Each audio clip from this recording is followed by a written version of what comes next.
Thank you for joining us for Shadowplay, WildCard's malware campaign amidst Israel Hamas conflict. My name is NicoleFishbein. I'm a security researcher at Intezer, and this is Ryan. Thank you. I'm going to start off the talk. I'm Ryan. I've been a security researcher with Intezer for a few years now. I've been, in total, coming up to about 8 years in security. I was a security engineer before. I, for some reason, still like it. I don't know why, genuinely, but busy. I've been around the block. I'm from up the road, so I was able to just get the bus down to come here today. So, in our talk, I sort of want to start it into like a bit of a story time format. So, how this really comes on our radars is it starts in late 2021. Coming up the new year, Christmas time, things are winding down a wee bit. You know, I said people are taking time off. It's getting a bit more chill for the year. You know, things are cool, everything seems cool, until we get an alert in one of our customers' environment. And you see this, it's a very low severity alert, just sensitive information access for us. And usually this sort of alert isn't that incriminating in itself. You know, you see that, you go, there's quite a few things that do that. Nothing really like the right home about. But it's the follow-up alert that we get after that, a scanning alert, that it raises our severity. And so, you know, we're a company that quite likes to do like good customer support. You know, if we see something in a customer environment that like doesn't look too good, you know, we'll go and sort of help them with that, you know, see what we can do from our sides to make sure that everything's cool within the customer servers and, you know, everything's that everything's fine with that. So as part of this sort of process is that, you know, one of the things that we're able to do is classify all the running code in a server, whether it's essentially good or bad, trusted or a malicious file. And in this case, we just had a couple of files that were like unknown to us, you know, the specific code in it. So, you know, as part of this process, we'll go triage, just make sure the code's good or bad, and, you know, and we'll just make sure that's all good for the customer. Our coworker, Abigail, she found one file that it kind of had a few weird strings in it. And, you know, she's like, I don't have the best feeling about this file. I think it's bad. You know, can I have a second opinion? And so puts it out in the Slack channel. And it kind of starts a reverse engineering process. So as probably many of the people in this room, they stick it into IDA or something. And, you know, just do a quick wee reverse engineer on it. And we came to a conclusion very, very quickly. So we did that it was a remote access Trojan. You know, and it's very interesting for us because, like I said, it was unique code. We had never seen it before. Like it's our thing, you know, to know which code has been used before, not completely written from scratch. And whilst there's quite a few bells and whistles and things within this remote access Trojan, in the slide I'm going to boil it down to 4 sort of main points. Right? So the first is that it had a dead drop resolver, i.e., it would reach out to a Google Drive a file, pull down that file. All it was a text file with an encrypted string inside it. And this encrypted string, it was just XOR encryption. And what was quite funny is that I say using an embedded RSA key. So what they had done is they had generated a key pair. They take the public key in the base 64, bake that into the binary, and that's actually what they use for their XOR key. And for this, I find it quite funny because, you know, it's like, I sort of liken it to buying like a Lamborghini and then you take it to do like your grocery shopping. It's a bit overkill, and honestly, in itself, not that inconspicuous. It kind of stands out for a XOR key. You may get a big key out of it, but certainly not an inconspicuous one. It was able to run commands, quite simply, reaches out to the C2, pulls back a command, it's able to run that shell. And finally, it's able to execute additional payloads. So again, reach out to the C2, get a file back, write that down to the disk, and then run that. So basically, that boils down a remote access Trojan. And, you know, like many people in this room, once you get a new file like this, you will write a Yara rule, and basically just off the strings that we done. So basically, what we got from our customer's environment was the Linux version, is it? And about 2 weeks, or just under 2 weeks later, amazingly, in VirusTotal, we actually found a macOS version of the same backdoor. And then literally a few days later, quite amazingly, after putting the faily wheelies out, we get a Windows version. So we go, flip, yeah, like we have a multi-platform backdoor that's bespoke, never been seen before, used in a targeted attack. This is really interesting.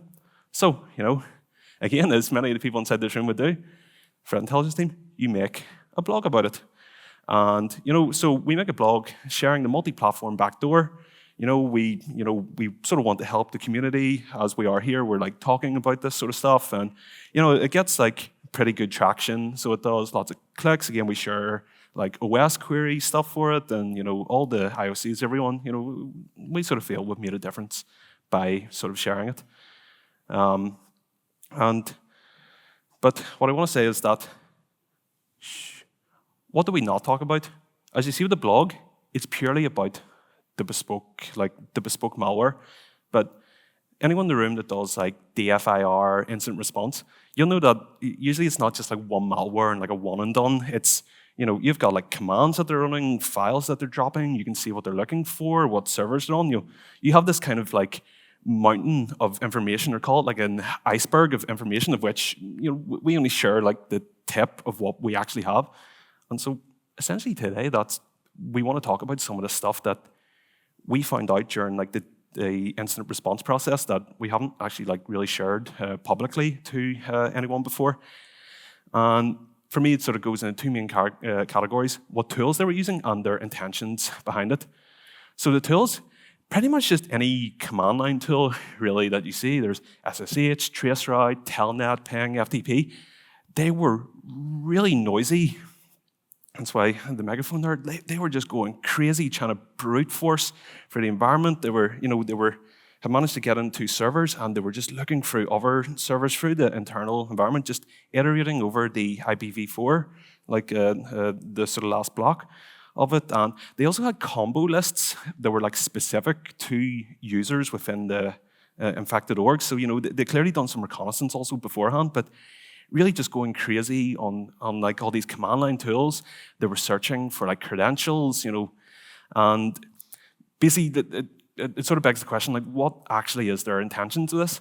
From what we saw, basically the lateral movement part, like they were really going crazy to try break into other servers. And from what we saw, there was about 3 that they got into before we were able to sort of kick them out. As to what their ultimate intentions were, it genuinely wasn't exactly clear to us at the time. We can see them looking for information, taking stuff off the box, but as when that leaves the box, what they're doing with it, what their intentions are, we actually didn't really know.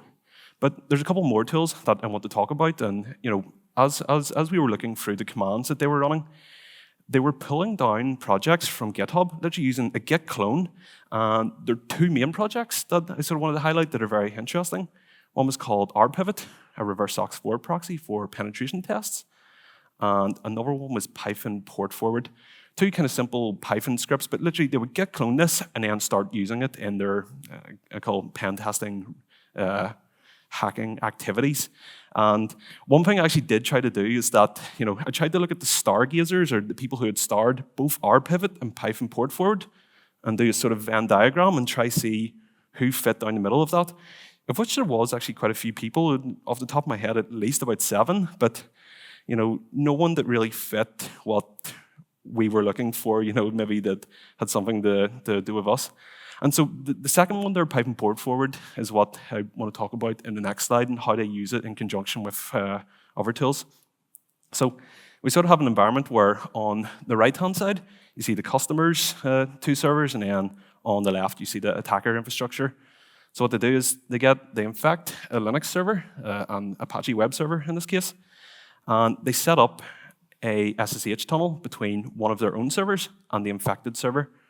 So what they would do is that they would set up the Python port forward between the infected server, target, SSH tunnel. When you initiate an RDP connection, it goes up to the server, through the SSH tunnel, and then into the infected server, so they're inside the customer's environment, and then they sort of use that as a jump box to target whatever Windows servers were running RDP in that case. And so from this, what I really understood is that, like whilst they're not the most crazy, advanced actor in the world, they certainly have some skills. They understand their networking, they understand ports, there's clearly some pen testing, maybe kind of bug bounty experience that they have. And then obviously with the bespoke malware, a bit of programming ability as well, which you will find out soon that they later kind of develop on. And so with that, I say that we go to sleep. We're kind of busy people in security. So with this, the incident response is done, actors kicked out of the environment, that's great, a blog's released, we feel like we help. We've got other stuff to do, so we kind of let our guards down, we dust our hands, and that's it. For us, we stop looking at it, and we really just don't pay attention until something in the future might bring this up on our radars again.